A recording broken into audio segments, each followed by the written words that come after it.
Hello friends, કેમ છો બધા? મજામાં ને? સૌને જય શ્રી કૃષ્ણ, રાધે રાધે. આજે આપણે ઉપવાસમાં ખવાય તેવી મોરૈયાની ખીચડી બનાવવાના છીએ. મારી મોરૈયાની ખીચડી બનાવવાની રીત થોડીક જુદી છે. તો બધા મિત્રો, તમે મારો આ વિડીયો પૂરેપૂરો જોજો. અને જો તમને મારી આ રીત ગમે તો તમે તમારા રસોડામાં એકવાર ટ્રાય કરીને મને કમેન્ટ કરજો કે કેવી બની હતી. તો એના માટે મેં 1 બાઉલ જેટલો મોરૈયો લીધેલો હતો. એને મેં ધોઈને 1 થી 1.5 કલાક પહેલાં જ પાણીમાં પલાળી રાખેલો. તો હવે બનાવવાની શરૂઆત કરી લઈએ. એક વાસણમાં 1 થી 1.5 ચમચી જેટલું ઘી લઈ લઈશું. ઘીને આપણે ગરમ કરવા મૂકી દઈશું. ઘી ગરમ થઈ જાય પછી આપણે જીરાનો વઘાર કરવાનો છે. આપણે મોરૈયામાં રાઈ નથી નાખવાની, ઉપવાસમાં રાઈ નથી વપરાતી. તો આપણે જીરાનો વઘાર કરી લઈશું. તો એના માટે મેં 1 ચમચી જેટલું જીરું લઈ લીધેલું છે. તેનો વઘાર કરી લઈશું. જીરું બરાબર તતડાઈ જાય પછી આપણે 3 થી 4 જેટલા લીલા મરચાં અને મીઠો લીમડો લીધેલો છે, એનો પણ વઘાર કરી દઈશું. આ વઘાર બરાબર આપણે સાંતળી દેવાનો છે. હવે વઘાર બરાબર સતળાઈ ગયો છે તો 2 ચમચી જેટલા આપણે સિંગદાણા લઈ લેવાના છે, એ પણ સાતળી દઈશું. સિંગદાણાને સાતળી લેવાના છે બરાબર. સિંગદાણા સતળાઈ ગયા છે. હવે આપણે 1 ચમચી દ્રાક્ષ અને 1 ચમચી કાજુ લઈ લઈશું. આ નાખવું ઓપ્શનલ છે, પણ આનો ટેસ્ટ ખરેખર ખૂબ સારો લાગે છે. થોડો ક્રન્ચી ટેસ્ટ ખીચડીમાં ખૂબ સારો લાગે. આ પણ બધું આપણે 1 મિનિટ માટે સાંતળી લઈશું. હવે આપણે 1 બટાકું કટ કરેલું લીધેલું છે, તે પણ આપણે આમાં સાતળી દઈશું.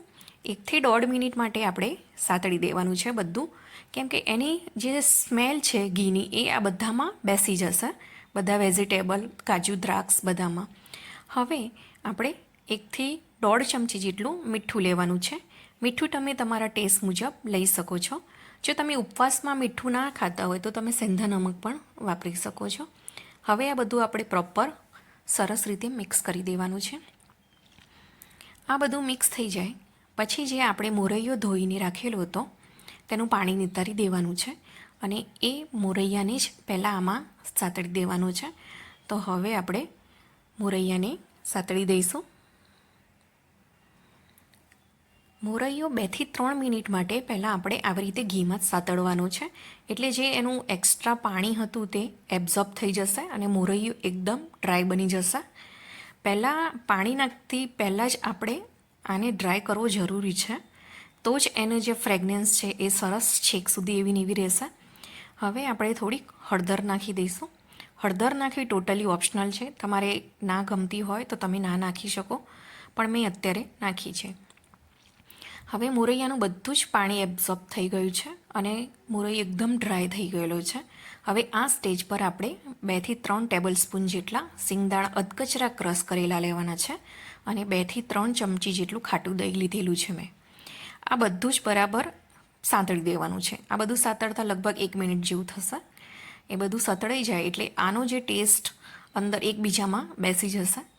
અને હવે આપણે 1 બાઉલ જેટલો મોરૈયો લીધેલો હતો, તો 1 થી 1.5 ગ્લાસ જેટલું આપણે પાણી લઈ લેવાનું છે અને ફૂલ ગેસ પર સૌથી પહેલાં આનો એક ઉભરો આવે ત્યાં સુધી ચમચો ચલાઈ જઈને કરી લેવાનું છે. બધું મિક્સ કરી લેવાનું છે આપણે. તો સરસ રીતે બધું મિક્સ થઈ ગયું છે અને આપણે અત્યારે ફૂલ ગેસ જ રાખેલો છે. એક ઉભરો આવે ત્યાં સુધી આપણે ફૂલ ગેસ જ પર કૂક કરી લઈશું. હવે 2 થી 3 મિનિટ જેવું થઈ ગયું છે. હવે આપણે એમાં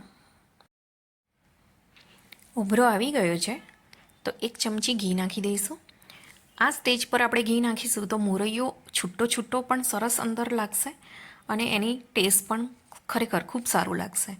તો હવે આ બધું જ બરાબર મિક્સ થઈ ગયેલું છે. તો આપણે ઢાંકણ ઢાંકીને 7 થી 8 મિનિટ માટે પહેલાં સ્લો ગેસ ટુ મીડિયમ પર કૂક કરી લઈશું અને વચ્ચે વચ્ચે આપણે 1 થી 2 વખત ઢાંકણ ખોલીને આ રીતે આપણે હલાવતા રહીશું. જો તમારે વધારે પાણીની જરૂર હોય તો તમે થોડું એક્સ્ટ્રા પાણી નાખી શકો છો, પણ અત્યારે મેં 1.5 ગ્લાસ જેટલું પાણી લીધેલું હતું 1 બાઉલની સામે. હવે આપણે ઢાંકણ ઢાંકીને ફરીથી 2 થી 3 મિનિટ માટે કૂક કરી લઈશું. જુઓ, કમ્પ્લીટ મસ્ત કૂક થઈ ગયેલો છે. એકદમ ડ્રાય નથી કરી દેવાનો, આપણે આ ફોર્મ રાખવાનું છે. તો હવે કમ્પ્લીટ થઈ ગયેલો છે બરાબર. એકવાર આપણે એને હલાવી લઈશું અને હવે છેલ્લે 1 ચમચી ઘી નાખીને આપણે ઢાંકણ બંધ કરી દઈશું અને ગેસ પણ બંધ કરી દઈશું અને આ રીતે મોરૈયાને 4થી 5 મિનિટ માટે ઢાંકણ ઢાંકીને સીજવા દઈશું. એ જે સીજશે ઘી નાખીને તો એની જે ફ્રેગ્રન્સ છે એ બહુ ફાઇન આવશે અને તમારો મોરૈયો ખરેખર ખૂબ જ ટેસ્ટી લાગશે. તો મેં મોરૈયોને આ રીતે સર્વ કરી લીધેલો છે છાશ અને ફરાળી કેવડા સાથે.